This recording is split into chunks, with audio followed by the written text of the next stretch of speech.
Yo halo guys, kembali lagi dengan saya Eris. Di video kali ini saya akan melanjutkan kelanjutan alur cerita manhwa yang berjudul Ultimate dari Segala Usia. Akan tetapi sebelum lanjut ke videonya, bagi kalian yang belum menekan tombol subscribe, silahkan kalian subscribe terlebih dahulu agar kalian tidak ketinggalan update terbaru dari channel ini. Dan juga jika kalian ingin berdonasi, silahkan kalian klik link Saweria yang berada di deskripsi. Oke, kalau begitu siapkan cemilan dan minuman, mari kita nikmati videonya.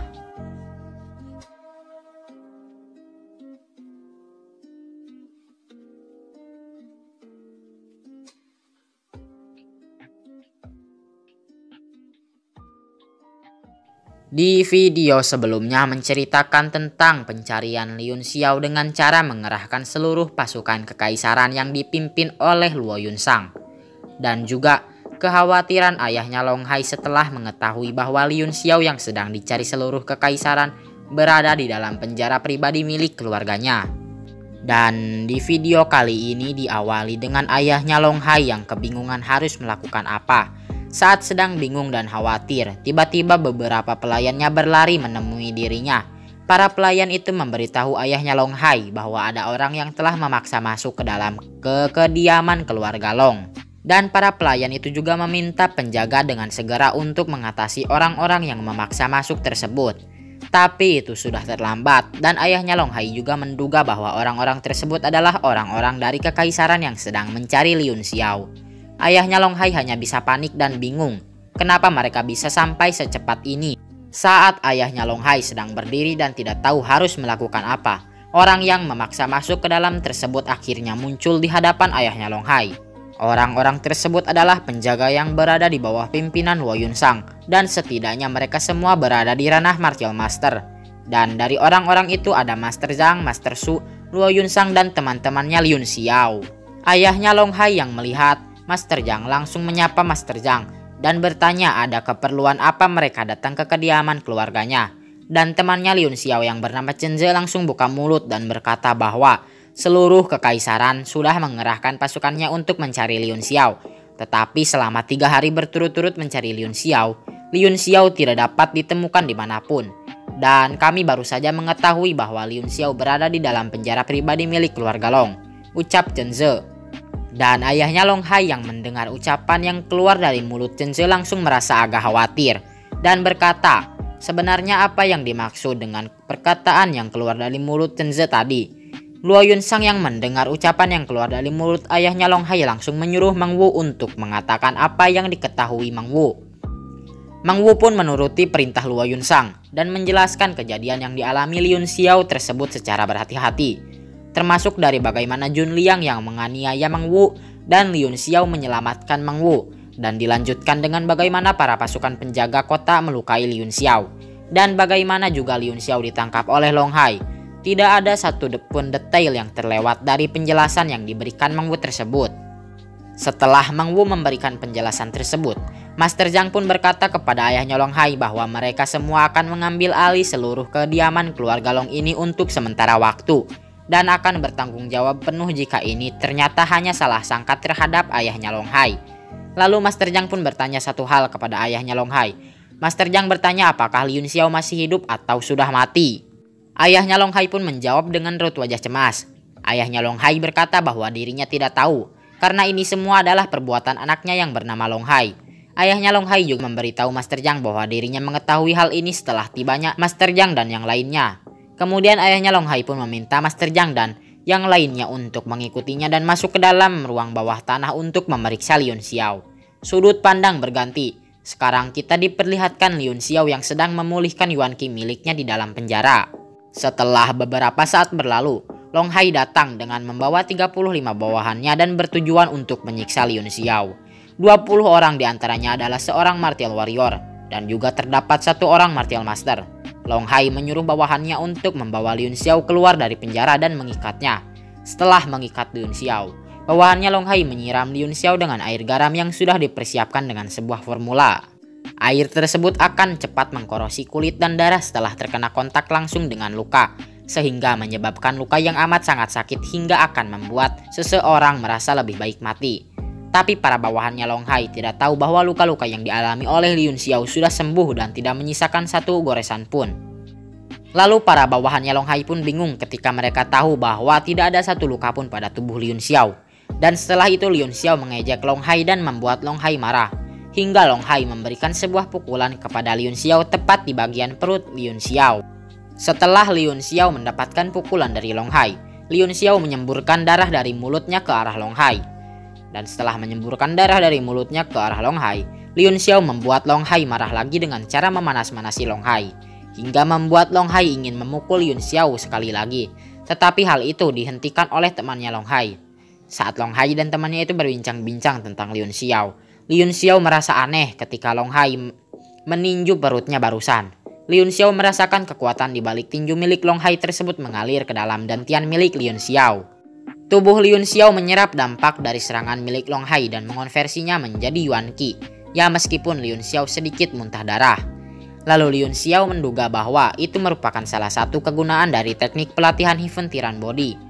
Dan Gu Feiyang yang berada pada tubuh Liyun Xiao pun mengingat sebuah kejadian ketika para individu kuat dari seluruh belahan dunia melakukan pertarungan penentuan ranking di leaderboard Cloudwind.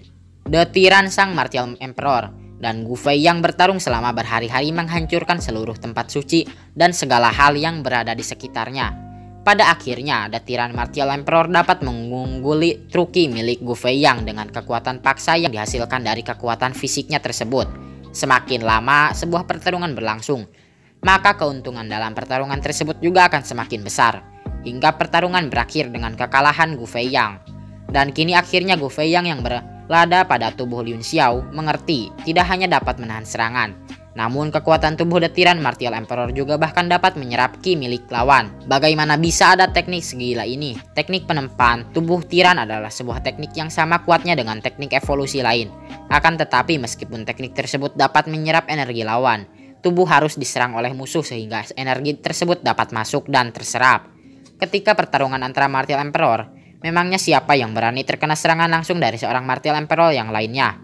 Bahkan The Tiran Martial Emperor juga akan menghindari serangan langsung tersebut, kecuali jika tidak ada pilihan lain lagi. Yang awalnya Liyun Xiao mengira kalau teknik Heaven Tiran Body tidak terkalahkan, ternyata sekarang malah berpikir kalau teknik ini memiliki batasannya sendiri. Dan saat Liyun Xiao sedang berpikir, bawahannya Long Hai mencambuk tubuh Liyun Xiao. Ketika Liyun Xiao dicambuk oleh bawahannya Long Hai, Liyun Xiao terpikirkan sebuah cara untuk menerobos ke ranah Martial Warrior bintang ketiga, yaitu dengan cara mendapat cambukan secara terus-menerus.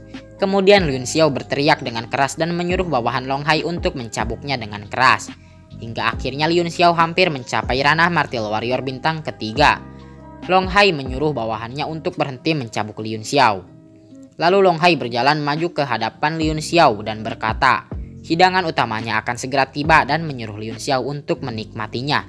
Dan temannya Long Hai pun mengeluarkan barang dari dalam kantong bawaannya. Dan temannya Long Hai itu memberitahu bahwa benda yang ada pada tangannya tersebut adalah bubuk gila yang menghilangkan pikiran yang jernih.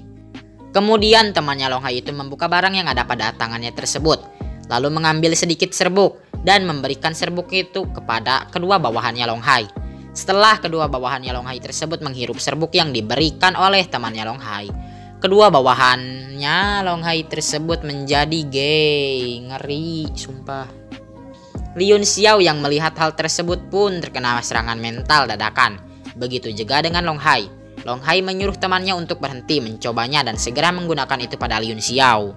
Dan temannya Long Hai pun menuruti perintah Long Hai dan berencana akan memberikan satu kotak penuh ini kepada Liyun Xiao. Liyun Xiao yang mendengar ucapan temannya Long Hai tentu saja merasa panik. Tapi tanpa disadari, karena kepanikannya itu Liyun Xiao berhasil menerobos dan naik ke tingkat bintang 3, hingga membuat dirinya bisa lepas dari ikatan. Setelah berada pada tingkat bintang ketiga, Liyun Xiao tanpa lama langsung menghempaskan temannya Long Hai hingga membuat serbuk yang ada pada tangan temannya Long Hai tersebut jatuh ke bawah dan membuat serbuk-serbuk tersebut menyebar kemana-mana. Hingga akhirnya semua orang yang berada di sana menghirup serbuk-serbuk tersebut kecuali Liyun Xiao. Long Hai yang ikut menghirup serbuk itu pun meminta kepada temannya untuk memberikan penawarnya. Tetapi temannya Long Hai yang sudah terlanjur menghirup serbuk tersebut berkata tidak ada penawar untuk serbuk ini, dan meminta Long Hai untuk Ya, ini kalian tahulah, baca sendiri ya. Karena panik, Long Hai pun langsung menendang temannya itu dan meminta orang yang memakai jubah tersebut untuk segera membunuh Liun Xiao. Lalu orang itu pun membuka jubahnya. Setelah orang itu membuka jubahnya, Liun Xiao terlebih dahulu melakukan serangan terhadap kakek tua itu. Si kakek tua yang melihat Liun Xiao akan melakukan serangan langsung menguatkan tubuhnya agar bisa memblokir serangan Liun Xiao. Dan seketika, tubuh si kakek tua itu menjadi sangat kekar. Akan tetapi Liun Xiao menggunakan teknik penekan jiwa universal bulan iblis. Dan serangan pun tetap mengenai si kakek tua itu. Hingga si kakek tua itu terhempas jauh. Dan si kakek tua itu juga kehabisan tenaganya.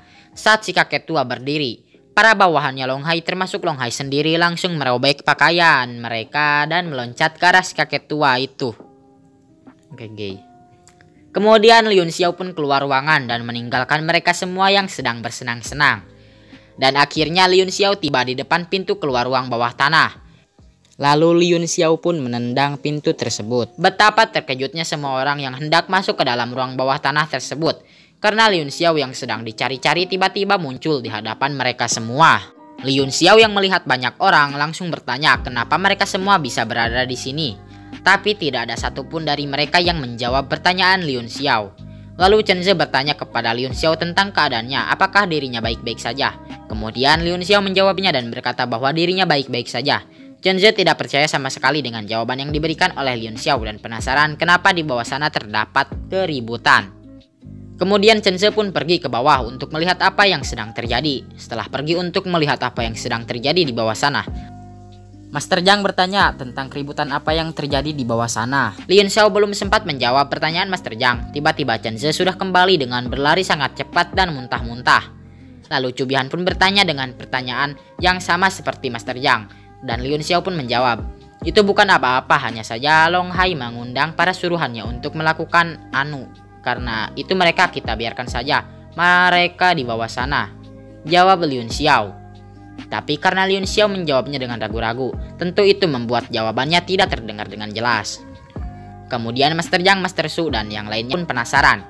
Dan akhirnya mereka semua pergi ke bawah sana dan ya akhirnya setelah mereka kembali, mereka semua muntah-muntah karena sudah melihat hal yang sangat menjijikan. Setelah beberapa saat berlalu, sekarang keadaan mulai menjadi normal kembali. Setelah keadaan menjadi normal kembali, Master Zhang berkata kepada Liun Xiao, jadi kau yang namanya Liun Xiao, ucap Master Zhang. Lalu Liun Xiao menjawabnya, jadi kau adalah Zhang Qingfan, jawab Liun Xiao. Master Zhang pun bertanya lagi, apa kau mengenalku? Tanya Master Zhang. Liun Xiao pun menjawabnya lagi.